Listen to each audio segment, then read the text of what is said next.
Assalamualaikum warahmatullahi wabarakatuh. Kami kembali hadir ke hadapan kawan inilah membawakan informasi hangat dan kontroversial. Kami juga telah merangkum 5 berita viral yang kami kemas dalam Inilah Berita. Bersama saya Restu Wulandari, inilah berita selengkapnya.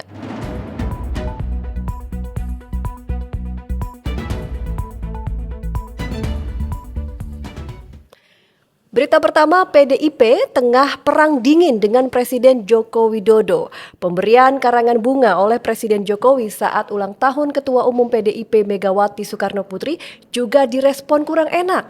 Politikus PDIP Andreas Hugo Parira menyatakan sikap Presiden Jokowi yang hanya mengirimkan karangan bunga di hari ulang tahun Megawati tentu akan menjadi bahan pergunjingan publik.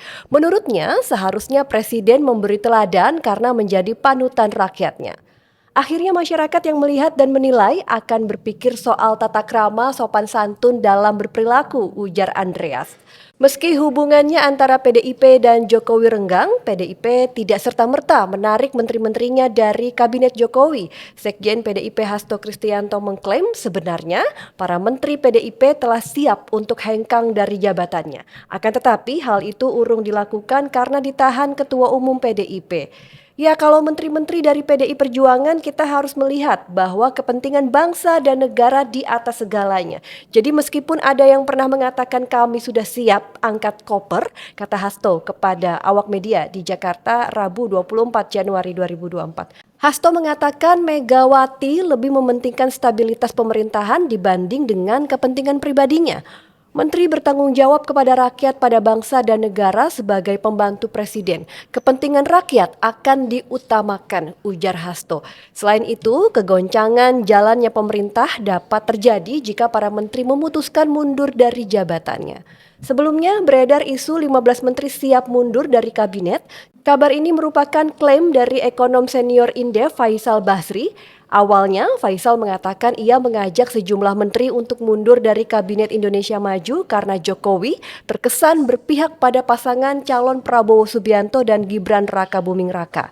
Faisal Basri mengatakan yang paling siap mundur adalah Menkyu Sri Mulyani dan Menteri PUPR Basuki Hadi Mulyono. Padahal dua menteri ini kalau dilihat kayaknya udah klop banget ya sama Presiden Jokowi. Pak Basuki juga kan terlihat selalu setia begitu ya mendampingi Presiden Jokowi terutama soal pembangunan IKN. Tapi ya balik lagi ini pilihan politik ya, kita masyarakat cuma bisa nontonin aja nih siapa-siapa menteri yang akan tetap stay hingga akhir periode atau yang akan angkat koper begitu istilahnya ya karena sudah tidak sejalan lagi dengan Jokowi. Informasi kedua, ini kabar kurang baik datang dari Komisi Pemberantasan Korupsi kepada Sekjen PDIP Hasto Kristianto. KPK membuka peluang memeriksa Hasto dalam proses pencarian mantan caleg PDIP Harun Masiku. Kabag Pemberitaan KPK Ali Fikri menyatakan peluang itu bisa saja terjadi mengingat Komisi Anti Rasuah telah memeriksa ex-komisioner KPK Wahyu Setiawan akhir bulan lalu. Pemeriksaan Wahyu bertujuan untuk mencari jejak Harun Masiku. Mereka yang ada dalam perkara HM atau DPO HM sudah dipanggil Wahyu Setiawan sebagai saksi untuk menginformasi beberapa hal, termasuk pencarian dari DPO Harun Masiku, ujar Kabag Pemberitaan KPK Ali Fikri kepada awak media di Gedung Merah Putih KPK Jakarta Selatan. Ali mengatakan peluang memeriksa Hasto juga didasari dari penyidikan terhadap perkara Harun Masiku yang masih berjalan. Namun, Ali belum dapat memastikan kapan Hasto akan dipanggil. Ya, karena perkara masih terus berjalan ya kan, tapi kami pastikan perkara dengan tersangka DPO Harun Masiku tidak pernah kami hentikan. Masih terus berjalan, masih terus berproses, kata Ali. Sebelumnya, aktivis anti korupsi mendorong tim penyidik KPK untuk memeriksa Hasto Kristianto untuk mencari jejak keberadaan ex-caleg PDIP Harun Masiku yang telah menjadi buronan hampir 4 tahun. Kalau pemeriksaan Wahyu mengarah ke Hasto, tentu harus diperiksa, kata peneliti Pusat Studi Anti Korupsi Herdiansyah Hamzah alias Castro. Castro mengibaratkan Harun layaknya sebuah kotak Pandora yang bisa mengungkap peran petinggi partai terhadap kasus yang sudah lama menggantung ini. Hal senada juga disampaikan oleh peneliti Pusat Kajian Anti Korupsi Universitas Gadjah Mada, Pukat UGM, Zainur Rohman. Ia juga meminta lembaga anti rasuah untuk mempertimbangkan pemeriksaan terhadap anak buah Megawati Soekarno Putri ini. Nama Hasto acap kali disebut dalam perkara Harun Masiku. Apabila penyidik merasa bahwa membutuhkan keterangan dari Hasto, penyidik dapat melakukan pemanggilan terhadap Hasto, ujar Zainur. Perkara yang menjerat Harun Masiku bermula ketika caleg PDIP Dapil Sumatera Selatan 1 Nazarudin Kimas meninggal dunia. KPU memutuskan perolehan suara Nazarudin yang merupakan suara mayoritas di dapil tersebut dialihkan ke caleg PDIP lainnya, Rizky Aprilia. Akan tetapi, rapat pleno PDIP menginginkan agar Harun Masiku yang dipilih menggantikan Nazarudin. PDIP sempat mengajukan fatwa ke Mahkamah Agung. Mereka juga menyurati KPU agar melantik Harun. Meski begitu, KPU bersikeras dengan keputusannya melantik Rizky. Uang suap yang diberikan kepada Wahyu Setiawan diduga untuk mengubah keputusan KPU tersebut. KPK kemudian melakukan operasi tangkap tangan pada 8 Januari 2020, di mana ada 8 orang yang ditangkap dalam operasi senyap itu. 4 orang kemudian ditetapkan sebagai tersangka, termasuk Harun Masiku dan Wahyu Setiawan. 2 tersangka lainnya yaitu ex-anggota Badan Pengawas Pemilu atau Bawaslu Agustiani Tio Fridelina dan kader PDIP Saiful Bahri. Nama Sekjen PDIP Hasto Kristianto pun mencuat dalam fakta persidangan saat persidangan Mei 2021. Nama Hasto Kristianto disebut. Advokat PDIP Doni Tri Istiqomah mengungkapkan Hasto mengetahui upaya pergantian ini, terdakwa pemberi suap Saiful Bahri merupakan staf Hasto. Ayo Pak Hasto yang biasanya lantang ini kalau sudah membela paslonnya, kita tunggu nih tanggapannya terkait hal ini. Sejauh mana keterlibatannya sampai nama Bapak disebut-sebut ya dalam persidangan. Bahkan Wahyu Setiawan yang menjadi terdakwa dalam kasus ini juga berjanji membuka keterlibatan Bapak ya. Jadi kita berharap semoga Bapak jujur nih. Kasus Harun Masiku ini cukup menarik ya, sampai-sampai Menteri Hukum dan HAM Yasona Lauli ini mencopot Roni Sompi dari jabatan Direktur Jenderal Imigrasi dan Ali Suwadi dari jabatan Direktur Teknologi Keimigrasian karena dianggap 2 anak buah inilah nih yang paling bertanggung jawab terhadap simpang siurnya keberadaan Harun. Tapi para penggiat anti korupsi juga melaporkan Yasona ke KPK. Mereka meyakini Yasona mencoba menghalangi pengusutan kasus suap Harun Masiku kepada Wahyu Setiawan. Dia dituduh juga nih menutupi keberadaan Harun Masiku. Mereka pun menuntut Presiden Joko Widodo segera mencopot Yasona. Ribut juga ya ternyata kasus ini. Kalau menurut kawan inilah gimana? Aku jadi pusing ini mikirnya ini. Kita ke berita ketiga, Ketua TKD Jabar pasangan Prabowo dan Gibran Ridwan Kamil dilaporkan PDIP ke Bawaslu Jabar atas tuduhan dugaan politik uang. Ketua Bawaslu Jabar Zaki Muhammad Zamzam memastikan laporan yang dilayangkan PDIP Jabar terhadap Ridwan Kamil sudah memenuhi syarat formil dan material dugaan pelanggaran kampanye. Bawaslu sudah meminta keterangan saksi-saksi seperti dari pelapor hingga ketua pelaksana Jambore Badan Permusyawaratan Desa, termasuk meminta penjelasan dari Ridwan Kamil. Kami putuskan laporan itu sudah memenuhi syarat formil dan material. Setelah diregister, kita berkoordinasi dengan Sentra Gakumdu, kata Ketua Bawaslu Jabar. Sebelumnya, Ridwan Kamil diduga melanggar kampanye dalam acara giat Jambore Badan Permusyawaratan Desa di Kabupaten Tasikmalaya. Video yang beredar di media sosial memperlihatkan Ridwan Kamil yang ada di atas panggung mengajak berjoget para peserta. Ridwan Kamil diduga melakukan money politik dalam bentuk sawer menyawer pada acara tersebut. Sementara Ridwan Kamil membantah keras melakukan politik uang. Menurutnya yang dilakukannya hanyalah memberikan hadiah bagi yang berhasil melakukan tantangan yang diberikannya. Dan berikut pernyataan Ridwan Kamil. Tidak ada money politik juga, saya klarifikasi. Yang ada itu di panggung spontan bikin lomba joget, ya. Yang paling heboh, paling sentil, paling gemoy, ya dikasih hadiah. Kalau politik, money politik kan memberi uang sambil membisikkan atau menyampaikan informasi untuk memilih pasangan tertentu, kan tidak ada. Ya. Nah, sehingga kalau merasa belum jelas, saya kira saya apresiasi kalau ada yang melaporkan untuk mendapatkan kejernihan daripada jadi fitnah. Nah, saya sudah mengirimkan tim penasihat hukum TKD mewakili saya karena sesuai prosedur tanya jawab itu bisa sendiri, bisa diwakilkan, sementara diwakilkan dulu dan menyampaikan apa yang saya sampaikan. Karena sebagai ketua TKD Jawa Barat, saya memegang prinsip tidak boleh ada money politik, tidak boleh ada pelanggaran-pelanggaran. Kita ingin menyelenggarakan pemilu yang bersih, yang jujur. Sebelumnya, kasus dugaan money politik ini juga menerpa pendukung Prabowo Gibran lainnya, Miftah Maulana Habibur Rahman alias Gus Miftah, di mana saat itu Miftah membagi-bagikan uang kepada masyarakat Pamekasan, Jawa Timur. Namun, kasusnya dihentikan karena Bawaslu Pamekasan tidak mendapati unsur pelanggaran pemilu. Gus Miftah sendiri telah membantah melakukan money politics dalam video viral yang beredar di media sosial. Ia juga menyebut saat itu ia sedang bersilaturahmi dengan salah satu pengusaha kaya di Pamekasan dan setiap hari melakukan sedekah. Gus Miftah mengaku hanya membantu membagi-bagikan sedekah itu.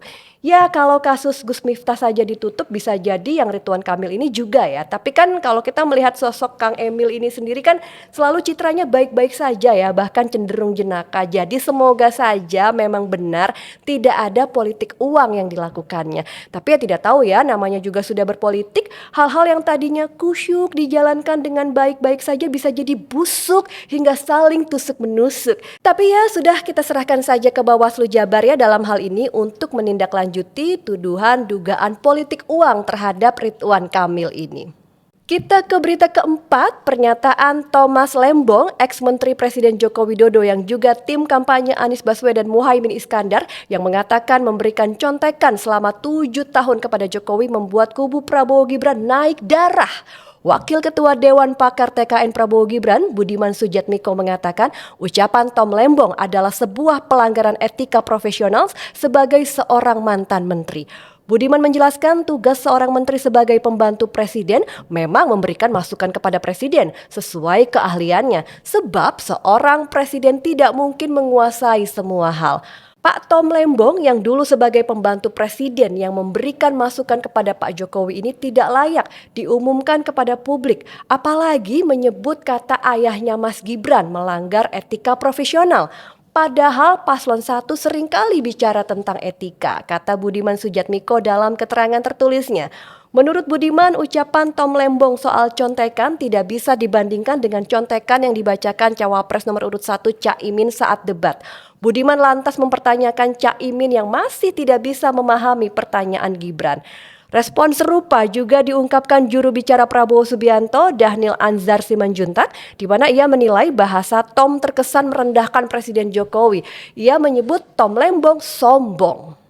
Agaknya bahasa contekan yang digunakan Pak Tom Lembong tak tepat, terkesan sombong dan merendahkan Presiden Jokowi.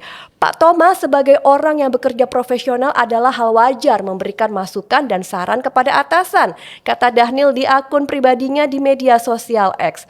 Menurut Dhanil, Tom ketika menjadi menteri wajar memberikan masukan kepada Jokowi, sementara diksi contekan yang diucapkan Tom terkesan negatif.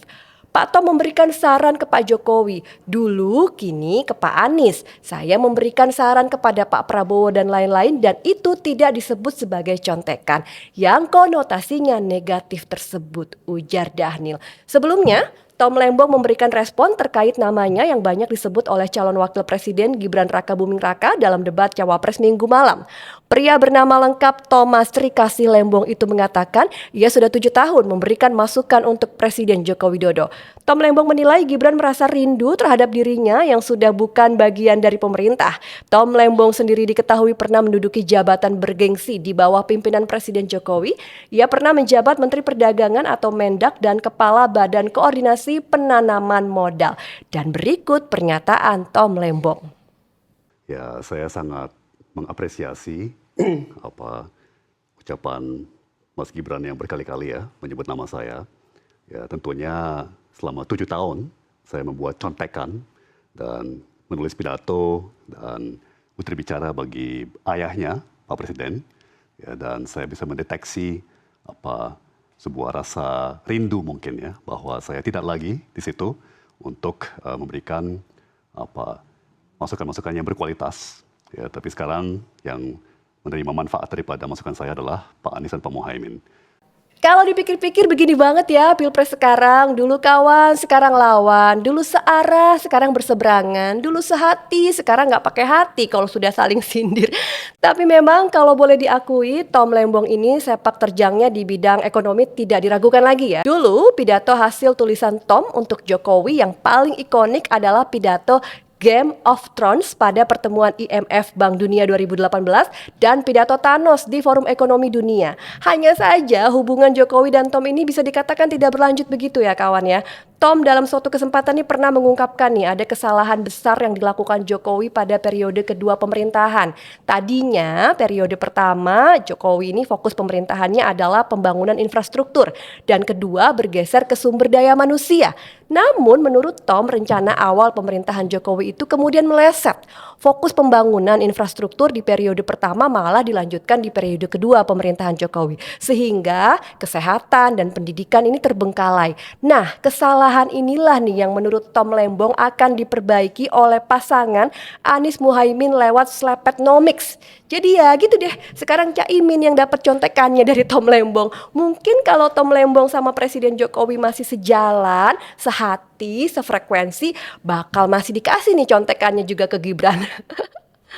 Kita sampai ke berita kelima, tidak penting tapi menggemaskan. Khas inilah berita, Kementerian Pertahanan akhirnya mengakui terjadi kesalahan dalam akun media sosial X milik Kemhan yang memuat tagar Prabowo Gibran. Namun Kemhan berkilah kesalahan terjadi akibat admin media sosial Kemhan tidak hati-hati sehingga terjadi insiden salah pencet. Perlu kami jelaskan dan tegaskan kembali bahwa hal tersebut terjadi karena ketidaksengajaan admin atau pengelola akun dalam memencet tagar pilihan di X atau suggested text. Dan kesalahan segera diperbaiki oleh kata Kepala Biro Hubungan Masyarakat Sekretariat Jenderal Kemhan RI Brigjen TNI Edwin Adrian Sumanta. Kemhan mempersilahkan beberapa pihak untuk melaporkan dugaan netralitas pihaknya akibat cuitan di akun resmi Kemhan RI di media sosial X. Namun, Kemhan memastikan cuitan itu bukan sebuah instruksi dari pimpinan tertinggi. Cuitan akun media sosial resmi Kemhan RI di akhir pekan lalu menjadi sorotan karena mencantumkan tagar Prabowo Gibran 2024. Namun, cuitan itu tidak lama dihapus. Sementara netizen langsung merespon alasan salah pencet admin Kemhan itu. Seperti yang ditulis akun Jimis, salah pencet auto hashtag berarti tagarnya ada di akun Kemhan dong atau gimana? WKWKWK. Oke, sedangkan akun catatan Ali mengatakan alasan salah pencet masih masuk akal kalau hashtagnya di urutan terakhir. Lah itu di urutan pertama, jangan kau bodoh-bodohi kita. Ingat Min, Kemhan RI gaji lo, duit rakyat dan tidak semua rakyat dukung Prabowo dan kau sebagai admin akun instansi pemerintah seharusnya netral. Cuitan akun Ahmad Badawi lebih lucu lagi nih kawan nih. Oh, cuma salah pencet aja. Ya udah, maafin aja lah. Kasihan juga Bawaslu RI sudah kebanyakan kerjaannya. Ini admin Kemhan RI jangan dimarahin loh Pak Prabowo. Iya bisa jadi Pak Prabowo marah ini ya. Ada-ada aja ya netizen. Gimana nih kalau menurut kawan inilah kira-kira salah pencet beneran atau gimana nih? Tulis di kolom komentar ya. Demikian inilah berita kali ini, jangan lewatkan inilah berita berikutnya tentunya dengan informasi yang lebih menarik, viral dan kontroversial. Jangan lupa juga untuk like, komen, dan subscribe. Dapatkan juga informasi lengkap seputar pemilihan umum di kanal pemilu.inilah.com. Saya Restu Landari, wassalamualaikum warahmatullahi wabarakatuh dan sampai jumpa.